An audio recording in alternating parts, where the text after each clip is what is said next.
Aos 32 anos, um homem está prestes a se casar com Sandy, sua noiva, mas o passado dela com um ex-namorado chamado Chris começa a afetar o relacionamento. Embora Sandy afirme que o relacionamento com Chris é passado, o protagonista percebe que ela ainda guarda sentimentos por ele, que o deixa inseguro. Quando Sandy pede um tempo para refletir, ele começa a descobrir segredos que podem destruir a confiança entre eles, colocando em risco o futuro do casamento.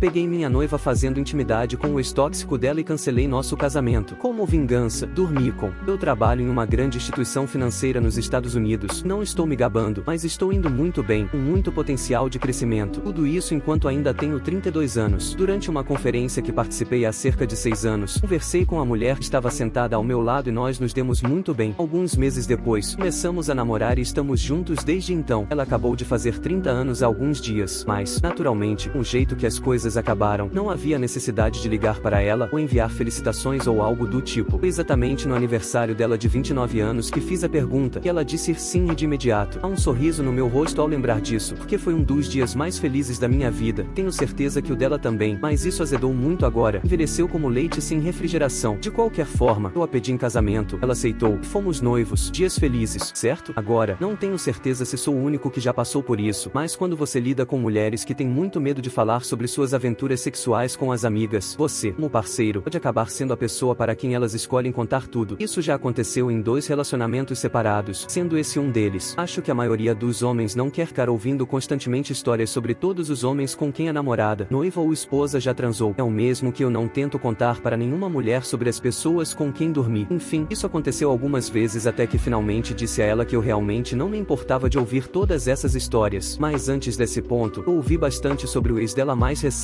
Acho que é justo ouvir sobre ex em qualquer relacionamento novo, mas não preciso dos detalhes sexuais. O nome dele era Chris e eles tinham um relacionamento bem tóxico, mas ele era muito bom de cama. Claro, já tínhamos dormido juntos nesse ponto e eu comecei a me perguntar se eu era bom de cama também, talvez um pouco menos. Supostamente, a situação no quarto era o que mantinha ela nesse relacionamento tóxico, o que admito que foi um sinal vermelho para mim, mas ela era bem mais jovem e, por consequência, muito mais estúpida, então deixei passar. Enfim, isso é o contexto necessário para o que tenho a dizer a seguir. Eu ouvi muito sobre o Chris nos primeiros estágios do nosso relacionamento, mas depois de um tempo, nada mais. Nesse ponto, eu achei que ela já tivesse superado isso, mas aparentemente não. Depois de algum tempo, ela começou a falar de novo sobre ele, e não era apenas sobre o quanto ele era bom na cama. Ela começou a contar sobre como ele ainda a procurava de vez em quando, como ele ainda a chamava para se ver. Isso começou a me incomodar muito. Eu sabia que ainda havia sentimentos dela por ele, e isso me deixou inseguro. Ela tentou me convencer de que estava tudo no passado, era apenas nostalgia de um tempo que ela não queria mais, mas eu não acreditava nela. Eu comecei a sentir que, por mais que ela dissesse que o relacionamento com o Chris fosse tóxico, ela estava de alguma forma presa a ele, e isso me fazia questionar se havia alguma coisa que eu não sabia. Eu tentava não deixar isso me afetar, mas eu via ela pegando o telefone em segredo, recebendo mensagens e até se afastando quando alguém mencionava o nome dele. Eu comecei a perceber que a maneira como ela falava sobre ele, como ela se iluminava ao contar essas histórias, não era algo que se dissipava facilmente. Ela me prometeu que era tudo passado, estava só vivendo de lembranças, mas eu não podia ignorar o quanto aquilo me machucava. Eu tinha medo de que ela ainda estivesse apaixonada por ele ou, pior ainda, que ainda o procurasse. Esse sentimento ficou ainda mais forte quando uma noite, sem mais nem menos, ela me disse que precisava de um tempo para pensar em tudo. Ela me pediu para não pressioná-la, dizendo que sentia que estava em um lugar difícil e que precisava de espaço para decidir o que queria da vida, da nossa relação. E então, algo aconteceu, algo que mudou tudo. Ela se afastou mais do que nunca. Eu comecei a ver que a conexão que antes parecia sólida estava se desfazendo. Eu me vi em um lugar escuro, sem saber o que fazer, sem saber se ainda deveria lutar por esse relacionamento ou se seria melhor seguir em frente. A história só piora a partir daí. E o que aconteceu com ela e com o nosso relacionamento foi ainda mais difícil de engolir. Eu finalmente tinha superado o Chris, e isso foi o suficiente para mim. Parei de ouvir sobre ele depois de uns 2 anos, e até mesmo isso era esporádico. Vamos avançar para a fase pós-ruptura do noivado. Minha noiva, Sandy, e eu já estávamos começando a fase de planejamento das coisas. Ambos éramos de famílias relativamente abastadas. Pessoalmente, eu não diria que minha criação foi rica ou luxuosa, mas já me disseram que estou um pouco fora de sintonia com a realidade, e eu aceito que minha perspectiva pode não ser completamente confiável. De qualquer forma, ambos os pais queriam algo relativamente grande. Eu estava bem com algo mais simples, uma situação só com amigos e família, sem tios e tias que eu não via desde que era criança, mas todo mundo, inclusive Sandy, queria que fosse espetacular, então eu cedi e deixei que eles tivessem o que queriam. Agora, aqui é onde as coisas ficam interessantes. Admito que foi nesse ponto que tudo desmoronou para mim na época, mas como eu disse, estou tentando ser leve com a situação agora. agora. Estávamos procurando um local para o evento e todos queriam algo em uma localização cênica, como uma praia privada, uma igreja de 10 mil anos, ou a prefeitura, entre outras opções. Felizmente para mim, deixei claro que estava bem em encontrar um espaço de eventos na cidade, mas me disseram que eu não tinha visão, então respondi que eles poderiam cuidar de toda a pesquisa sobre o local. Eu não iria me estressar com algo que não estava tão preocupado. Então, em relação ao local, Sandy me disse que iria verificar 3 opções com uma amiga, e eu estava totalmente tranquilo com isso. Afinal, o que havia para eu discordar? Ela já tinha ido com uma amiga para ver os fornecedores de catering e até para olhar vestidos, então não era algo tão importante. O dia passou, e ela me contou que olhou alguns lugares com essa amiga e que uma certa igreja antiga estava atraindo bastante. Ela disse que iria conferir novamente nos próximos dias com a mesma amiga, só para ter certeza de que ainda gostava do lugar. Eu disse que estava tudo bem, porque, mais uma vez, eu não me importava com o local, não via motivo para desconfiar de nada. Eventualmente, ela foi conferir o lugar novamente com a amiga, e o consenso foi que seria o local perfeito para o casamento. Então colocamos o nome na lista e tivemos que pagar um depósito dentro de 30 dias para garantir o dia. Eu eventualmente paguei, e o local estava definido. Tudo seguiu bem nas semanas seguintes. Os preparativos do casamento estavam caminhando normalmente, com algumas outras coisas sendo resolvidas, mas, em sua maior parte, ainda não tínhamos gasto muito dinheiro. Eu fui muito sortudo por tudo ter acontecido como aconteceu, porque um dia, quando minha noiva foi assinar uma entrega, ela deixou o celular na ilha da cozinha, e quem eu vi lá? Uma notificação do Chris. Você está aí, amor? Fiquei tentado a olhar as mensagens dela, mas ela voltou em segundos com o pacote que havia pegado. Eu não tive confirmação, fosse o mesmo Chris, mas se fosse outro Chris chamando ela de amor, eu acho que seria pior de uma maneira única. Tinha que ser o ex dela. Eu consegui manter as emoções sob controle porque sei como os homens podem ser. Ele poderia ser um ex tentando ser insistente ou tentando algo com apelidos carinhosos e insinuações sexuais, e ela poderia estar completamente indiferente a isso, mas, enquanto ela não soubesse que eu sabia, eu poderia esperar a oportunidade de descobrir mais. Essa oportunidade surgiu cerca de 10 dias depois, quando a amiga dela veio buscá-la para ver arranjos de flores. Ela acabou esquecendo o celular, o que foi perfeito para mim. Havia a chance de ela voltar para pegar o celular, mas eu não ia perder a oportunidade. Então peguei o telefone, fui direto para o aplicativo de mensagens dela e procurei o Chris. Eles estavam conversando, na verdade, conversando bastante. Havia muita conversa normal, algumas falas sobre o casamento. Ele mencionou o local e como era bonito, dizendo que deveríamos voltar lá alguma vez fora dos compromissos do casamento. Ah, então ele era o amigo com quem ela foi. Só percebi nesse momento que ela não me tinha dado o nome dele, e geralmente ela dava. Ela foi com o ex de todas as pessoas, o mesmo Chris que eu não ouvia falar há tanto tempo, o mesmo Chris que era tão incrível na cama, o que me levou a continuar lendo, e continuei, cada vez mais, até chegar nas partes picantes. Havia muita troca de mensagens sexuais, muita, e era tão explícito quanto se poderia imaginar. Bem, continuou em formato de texto na maior parte, mas havia fotos trocadas. Eu tive que rolar para cima, mas estava logo na época em que eles foram ver a igreja antiga pela segunda vez. De lá para baixo, as coisas estavam relativamente mais limpas, além dos apelidos carinhosos. Não consegui saber se eles tinham transado, mas ela claramente não se arrependia do que tinham feito até aquele ponto, porque continuavam conversando ativamente. Ela estava mantendo o idiota no velocímetro do celular. Foi quando eu ouvi a porta destrancar. Naquele momento, considerei colocar o telefone dela de volta. Realmente pensei em agir como se não estivesse fazendo nada, mas sabe de uma coisa? Fui fundo. Deixei ela me pegar no flagra com o celular dela na mão. Assim que nossos olhares se encontraram, vi os olhos dela se arregalaram, e ela quase correu até mim, tentando forçar uma resposta leve de o que você está fazendo? Quando ela chegou ao meu lado e viu o chat do Chris aberto no celular dela, eu olhei para cima, de onde estava sentado. Ela tentou encontrar palavras para dizer. Eu vi os lábios dela se movendo. Você mexeu no meu celular? Sério? Sim. Ela tentou me fazer de vilão. Eu estava tão irritado com a resposta, mas tudo o que fiz foi rir. Na verdade, acho que isso pode ter feito parecer que eu estava maluco, porque ela deu um passo para trás. Eu realmente não sabia. Eu realmente não sabia. Eu disse a ela. Seu amante me mandou uma mensagem quando você foi assinar o pacote outro dia. Vi a notificação e foi isso que me fez olhar seu celular. Eu tinha motivo para fazer isso, então nem tente inverter as coisas para cima de mim, porque se tudo tivesse saído do seu jeito, eu ainda estaria estúpido e ignorante, e você teria continuado a me trair com o Chris. Ela começou a murmurar e me dizer que não era o que parecia. Eu sei que vocês dormiram juntos. Eu estava blefando forte, mas tinha uma sensação de que era isso. Ela negou de imediato, mas mantive minha postura e disse para ela parar de mentir. Ela negou novamente e eu coloquei o celular dela na mesa e empurrei em direção a ela. Eu não posso me casar com uma mentirosa. Foi aí que ela explodiu em lágrimas, chorando e me dizendo que tinha sido só uma vez. Eu ri novamente. Só uma vez? Mas você trocou mensagens com ele. Vocês ainda estão em contato. Foi um erro, querido. Eu cometi um erro. Ela ficou tentando me tocar, mas eu continuei afastando a mão dela. Essa frase foi incrivelmente engraçada para mim, porque era só um erro, porque eu a peguei. Ela teria continuado me enganando com um ex ao lado. Ela teria se casado comigo e provavelmente continuado a dormir com ele. As consequências de tudo que poderia ter acontecido se eu não tivesse descoberto isso eram realmente assustadoras de pensar. Eu não sabia de nada e confiava totalmente nela até que, por acaso, vi aquela mensagem no celular dela. Isso me deixa revoltado só de pensar. Eu me levantei, fui até o quarto e peguei a mala dela no armário. Ela me seguiu e, quando viu eu jogando as coisas dela na mala, começou a chorar novamente, o que estava começando a me irritar. Ela continuava implorando, entre lágrimas, mas eu realmente não estava disposto a ouvir nada disso. Imaginar que eu estava planejando um casamento com ela era uma loucura. Me dá a aliança de volta. Se você visse a expressão no rosto dela naquele momento, parecia que ela tinha visto um fantasma. Acho que, apesar de tudo, foi nesse momento que ela realmente percebeu o quanto havia errado. Ela percebeu as reais consequências das suas ações. Minha mão ficou esticada na frente dela por uns 2 minutos antes que ela finalmente tirasse a aliança e colocasse na minha mão. Ela nem lutou contra isso e isso me fez ficar aliviado, pois eu já estava começando a perder a paciência. Depois de colocar algumas coisas dela na mala, passei para ela e disse para ela sair de casa, o que ela fez em silêncio. Naquela noite, eu tranquei a porta, apaguei as luzes e fiquei bêbado. Na manhã seguinte, acordei com várias chamadas perdidas, algumas dela, algumas dos pais dela e até dos meus pais. Obviamente, ela deveria ter contado a eles que eu disse que o casamento estava cancelado, mas eu me perguntei se ela teria contado o motivo. Quase certamente não. Naquele momento, honestamente, eu não estava com vontade de falar com ninguém, porque não havia nada que eles pudessem fazer, além de simpatizar comigo ou me dizer que Sandy e eu poderíamos superar isso. Eu não queria ouvir nenhum desses conselhos. Em alguns momentos durante o dia, alguém bateu na minha porta, mas eu permaneci em silêncio. Quando finalmente se foram, só no dia seguinte criei um grupo de mensagens e adicionei os pais de ambos, Sandy e seus irmãos. Escrevi uma mensagem bem longa detalhando tudo o que aconteceu, o máximo de detalhes que eu queria incluir no momento. Eu não me importava se os pais dela estavam lá ou os meus. Se eles iam dar algum palpite sobre o casamento que seria cancelado, eles precisavam saber exatamente o que aconteceu. Então, sim, eu contei tudo para eles. Foi cansativo recapitular toda a história, mas eu fiz. O grupo ficou em silêncio por 1 hora depois disso, embora eu visse que vários tinham lido as mensagens, incluindo minha ex-noiva. A primeira indicação de que alguém realmente havia entendido tudo foi quando meu pai me ligou. Lembro exatamente o que ele disse: filho, sinto muito, você fez a escolha certa. Vai doer, mas foi a escolha certa. Isso ficou comigo porque um homem mais fraco poderia ter voltado atrás quando a dor ficasse insuportável, mas eu nunca sequer considerei isso. Lembro dessa frase o dia inteiro. Recebi mensagens e ligações, algumas das quais respondi, outras ignorei. Fica claro, porém, todos já sabiam da notícia e não havia mais sentido em tentar falar comigo sobre isso, pois minha decisão estava tomada. Ali foi basicamente a última vez em que os planos do nosso casamento foram tão discutidos ativamente, pelo menos ao meu conhecimento. Os pais dela nunca tentaram me implorar, porque presumi que tivessem a sensatez de saber que a filha deles havia cometido um erro enorme. Mas o problema é que isso não foi suficiente para mim. Realmente não foi. Eu realmente precisava fazer a Sandy sentir a mesma dor que eu, porque cancelar um noivado não é dor real para ela, era apenas a consequência das suas ações. A primeira coisa que eu queria fazer era ir atrás do Chris, mas eu realmente não conseguia pensar em como fazer isso. Eu não tinha nada contra ele, embora esperasse que Sandy não quisesse mais saber dele, já que ele foi a causa de toda a vergonha e dor que ela passou. Afinal, toda a família imediata dela sabia que ela era uma mulher infiel, e isso foi satisfatório. Talvez tivesse ajudado se eu tivesse pedido ajuda aqui sobre como me vingar do Chris, mas sinceramente, minha mente não estava no lugar certo na época. Espero que você entenda isso. Então, eu deixei ele de lado, embora não quisesse. No entanto, a verdadeira pessoa da qual eu precisava me vingar era Sandy, e eu já tinha um plano. O lance é que nós não estávamos mais juntos, então qualquer pessoa com quem eu escolhesse dormir a partir daquele momento era totalmente justo, mesmo que fosse a irmã dela. Não, eu não estava planejando dormir com a irmã dela, só estou fazendo um ponto. O que eu queria era garantir que isso a machucasse muito, então eu tinha duas opções: dormir com as pessoas que ela mais ama ou com as pessoas que ela mais odeia. Considerando como o nosso relacionamento tinha ido para o fundo do poço, todos os melhores amigos dela provavelmente já sabiam que seria um terreno difícil para mim navegar. No entanto, as pessoas que ela odiava seriam uma forma diferente de maldade. Quero dizer, se você está lendo isso, pense, como você se sentiria se seu parceiro dormisse com aquele cara chato do escritório que você odeia? Isso faria você odiá-lo ainda mais, mas também machucaria muito porque você estaria dividindo seu parceiro com a última pessoa no mundo que você escolheria. Esse era o meu raciocínio. Então eu precisava passar pela minha cabeça para pensar em algumas mulheres. Colegas de trabalho com quem minha esposa reclamava bastante estavam no topo da lista. A primeira era Sofia. Ela odiava porque achava que ela se achava demais, que provavelmente era só uma forma de dizer que se sentia ameaçada por ela. Isso provavelmente significava que ela era bonita. Eu fiquei animado ao descobrir que havia uma colega de faculdade chamada Melissa. Elas eram amigas, mas depois que Melissa dormiu com um dos ex-namorados da minha ex-noiva, elas brigaram feio e desde então Sandy a odiava. Finalmente, me lembrei de uma japonesa chamada Toki. Sandy explicitamente disse: eu a odeio porque ela tenta agir toda delicada e fofa, e os homens ficam babando por ela como idiotas. Minha lista tinha alguns outros nomes, mas deixa eu adiantar e dizer que ou eu não consegui procurar o suficiente para encontrá-las online, ou não consegui concretizar o plano. De qualquer forma, Sofia não foi difícil de encontrar, elas trabalhavam no mesmo lugar, então o LinkedIn me ajudou bastante. A partir daí, consegui achar o Instagram dela e mandei uma mensagem. Eu uso muito o Instagram e, não querendo ser convencido, mas minha página é bem atraente para quem gosta de um estilo de vida um pouco mais sofisticado. Eu tinha várias fotos legais com roupas bacanas. Meu áudio apareceu algumas vezes e algumas viagens que fiz também estavam nas fotos. Quando segui Sofia, ela me seguiu de volta em minutos, então mandei uma mensagem. Usei meu habitual papo de conquistador e pude perceber que ela estava interessada.